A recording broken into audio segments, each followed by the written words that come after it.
ውድ ኢትዮ ከረንት የዩቲዩብ ገጽ ተከታዮችና አድማጮች እንደምን አላችሁ? ለዕለቱ የተመራረጡን አርዕስተ ዜና ወደ እናንተ ይዘን ቀርበናል።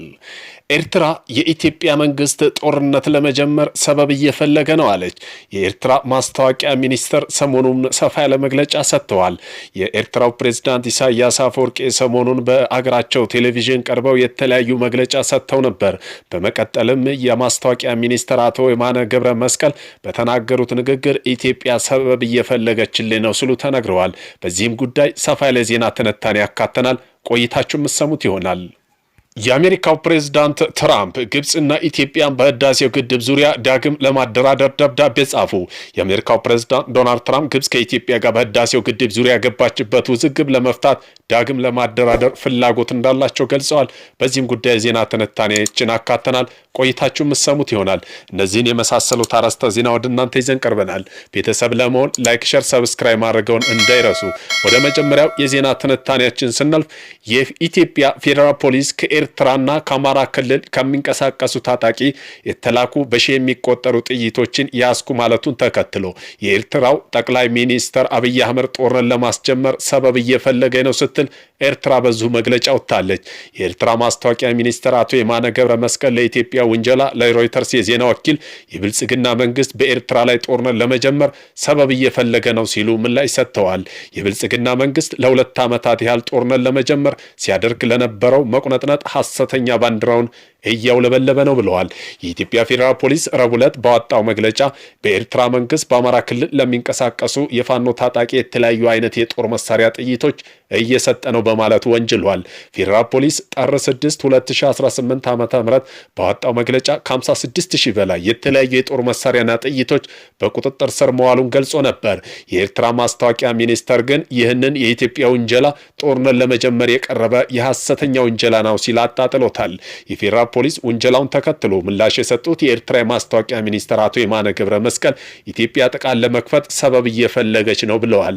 ፌዴራል ፖሊስ በቁጥጥር ስር የዋላቸው የጦር መሳሪያ የኤርትራ መንግስት ከኢትዮጵያ የውስጥ ባንዳና ታሪካዊ ጠላቶች ጋር በማበር በትግራይ ህወሓት በኩል የተላኩ ናቸው በማለት ከሷል። ተያዙ ከተባሉት 56000 በላይ ጥይቶች የተለያዩ የጦር መሳሪያ ጥይቶችና እንዲሁም ሲያጓጉዟቸው የነበሩ ሁለት ተጠርጣሪው ጋር ወልዲያ የፍተሻ ጣቢያ ላይ በቁጥጥር ስር መዋላቸው አመላክተዋል።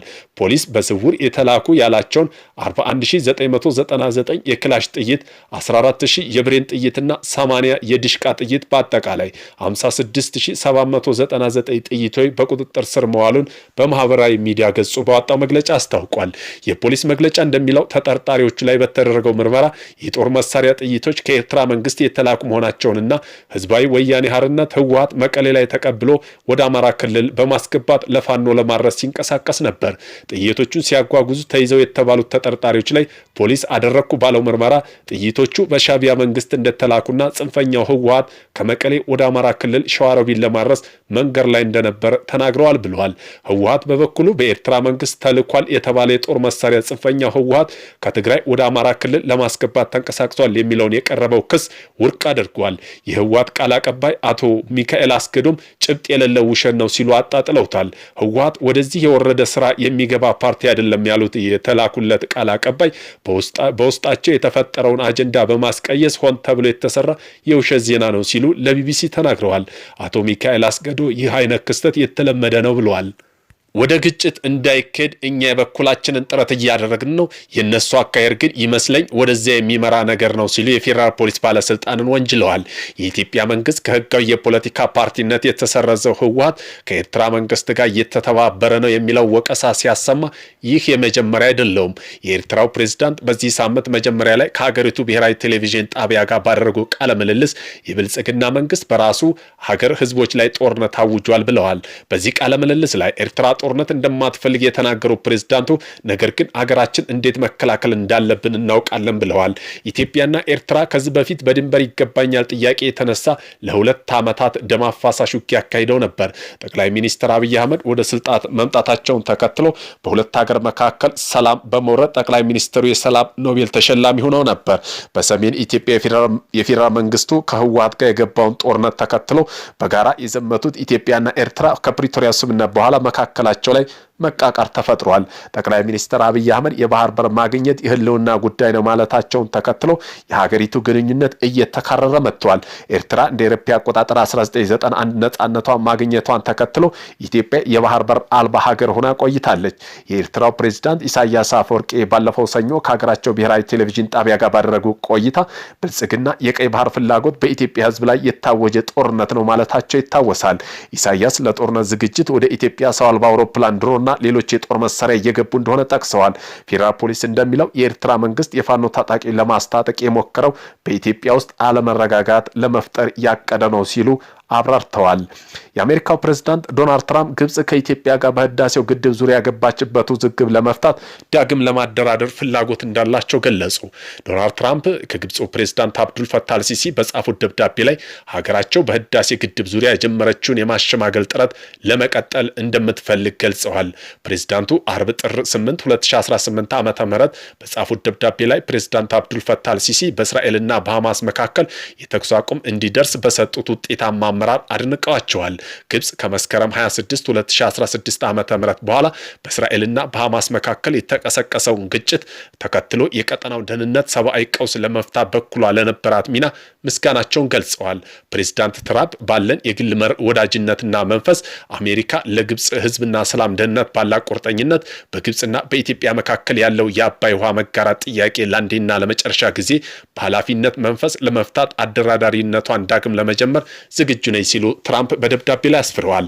በኢትዮጵያ በአባይ ወንዝ ላይ የህዳሴው ግድብ ከጀመረበት ጊዜ አንስቶ ከሱዳንና ከግብጽ ጋር ለመግባባት ውስጥ ቆይታለች። ግብጽ በኢትዮጵያና በሱዳን ላለፉት 14 ዓመታት በአባይ ወንዝ ጉዳይ ከስምምነት ለመድረስ ሲደራደሩ የነበሩት ቢሆንም እስካሁን ሶስቱ ሀገራት የሚያስማማ ሁሉን አቀፍ መግባባት ላይ መድረስ አልተቻለም። ባለፈው ዓመት መባቻ መጀመሪያ ላይ ባጠናቀ ያስመረቀችውን ታላቁ የህዳሴ ግድብ ከ5000 ሜጋዋት በላይ የኤሌክትሪክ ኃይል ያመነጫል። ትራምፕ በመጀመሪያ ስልጣን ዘመናቸው በህዳሴ ግድብ ዙሪያ ሶስቱ ሀገራት ለማደራደር ጀምረው ተከታታይ ውይይት የተደረገ ቢሆንም በወሳኝ ነጥቦች ላይ ከስምምነት ሳይደረስ መቅረቱ ይታወሳል። ግብጽና ሱዳን በተደጋጋሚ በአባይ ወንዝ ላይ ኢትዮጵያ ያገነባቸው ታላቁ የህዳሴ ግድብ በምስራቅ የናይል ተፋሰስ ሀገራት ላይ ታላቅ ስጋት ደቅኗል ሲሉ ይናገራሉ። ፕሬዝዳንት ትራምፕ አሁን በጻፉት ደብዳቤ ላይ ሀገራቸው በህዳሴው ግድብ ዙሪያ ለበርካታ ዓመታት ባለመግባባት ውስጥ የቆዩት ሀገራት ጉዳይ ለመፍታት ያላትን ፍላጎት በመግለጽ በዚህ ቀጠና የትኛውም አገር የአባይ ውሃን ሀብት በተናጠል መቆጣጠር በሂደቱ ጎረቤቶችን መበደል የለበትም ሲሉ አስፍረዋል። ትራምፕ በማህበራዊ ሚዲያ ገጻቸው ላይ ባጋሩት በዚህ ደብዳቤ ላይ ቡድኔ የእኔና የአባይ ወንዝ ለግብጽና ለህዝቡ ያለው ጥቅም እንረዳለን ብለዋል። ፕሬዝዳንት ትራምፕ በተደጋጋሚ 8 የዓለም ጦርነቶች ማስቆማቸው ከነዚህ መካከል አንዱ በኢትዮጵያና በግብጽ መካከል ሲካሄድ የነበረው አንዱ መሆኑን ተናግረዋል። ትራምፕ በደብዳቤዎቻቸው ላይ ትክክለኛ በሆነው ቴክኒካዊ እውቀትና ፍትሃዊ ድርድር እንዲሆን አሜሪካ የሚኖራት ጠንካራ የቁጥጥርና የማስተባበር ሚና ከሁሉም የአባይ ተፋሰስ ሀገራት ጋር ዘላቂ ስምምነት ላይ መድረስ እንደምንችል አምናለሁ ሲሉ ያላቸውን ተስፋ ገልጸዋል።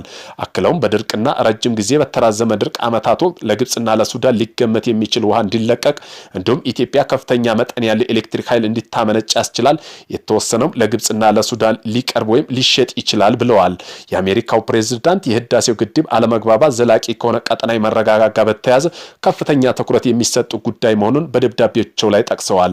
በመካከለኛው ምስራቅና ለአፍሪካ ዘላቂ ሰላም ስሰራ በታላቁ ህዳሴ ግድብ ዙሪያ በተፈጠረው አለመግባባት መፍታት ቁልፍ አጀንዳ ነው ብለዋል። ፕሬዝዳንት አልሲሲ የተለያዩ ይህን ደብዳቤ ለኢትዮጵያ ፕሬዝዳንት አጽቀ ሥላሴና ለሱዳን አብዱል ፈታህ አልቡርሃን እንዲሁም በቀጠናው ላይ ከፍተኛ ተጽዕኖ ያላቸው የሳውዲ ልዑል መሐመድ ቢን ሰልማንና የዩናይትድ አረብ ኤምሬት መሐመድ ቢን ዛይድ ተልኳል። አሜሪካ ሁለቱን ሀገራት ማደራደር መቼ እንደምትጀምር ደብዳቤው ላይ የተገለጸ ነገር ግን የለም። ደብዳቤው በተመለከተ ግብጽ ሆነም ኢትዮጵያ መንግስታት እስካሁን ድርድር ምን ያሉት ነገር የለም። የአባይ ውሃ በተናጠል ስለመቆጣጠርና በድርቅ ወቅት ግድቡ ስለሚለቀቀው ውሃ በፕሬዝዳንቱ ደብዳቤ ላይ የሰፈረው ሐሳብ የግብጽ አቋም የሚደግፍ በመሆኑ ወደ ዋሽንግተን እንደሚሄዱ ሲጠበቁ የነበረው ፕሬዝዳንት አልሲሲ የድርድሩ ጥሪ በደስታ እንደሚቀበሉት ይጠበቃል። መንግስታዊ አልሐራም ጋዜጣ ፕሬዝዳንት ደብዳቤ ላይ የሰፈረው የቋንቋ አጠቃቀም የግብጽ አቋም የሚደግፍ እንደሆነ ተደርጎ ሊተረጎም ይችላል ሲሉ ጽፏል። ኢትዮጵያ በግድቡ ምክንያት የተፋሰሱ ሀገራት ላይ የሚደርሰው ጉዳት እንደሌለ በመግለጽ የተፈጥሮ ሀብት በፍትሃ የመጠቀም ህጋዊ መብት እንደምትጠቀም በተደጋጋሚ ስትገልጽ ቆይታለች። ግብጽ ግን በግድቡ የውሃ ይዘትና የሚለቀቅበት ሁኔታ ላይ ኢትዮጵያ አስገዳጅ ስምምነት እንድትፈርም ስትጠይቅ መቆየቷ ይታወሳል። የአሜሪካው ፕሬዝዳንት ዶናልድ ትራምፕ ወደ ስልጣን እስከመጡ በኋላ ዋሽንግተን የግድቡን ግንባታ በገንዘብ ደግፋለች ብለው የተናገሩ ቢሆንም አዲስ አበባ ግን ከኢትዮጵያ ውጭ የማንም 74 ሳንቲም ግድቡ ላይ አልዋለም ስትል አስተባብላለች። $5 ቢሊዮን በላይ ወጪ ተደርጎበት ግንባታ የተካሄደ ህዳሴ ግድብ 1.78 ኪሎ ሜትር የተዘረጋ ሲሆን 145 ሜትር ከፍታ አለው። በዓለማችን በርዝመቱ የሚታወቀው የአባይ ወንዝ 85% በላይ ውሃ የሚያገኘው ከኢትዮጵያ ነው ተብሏል።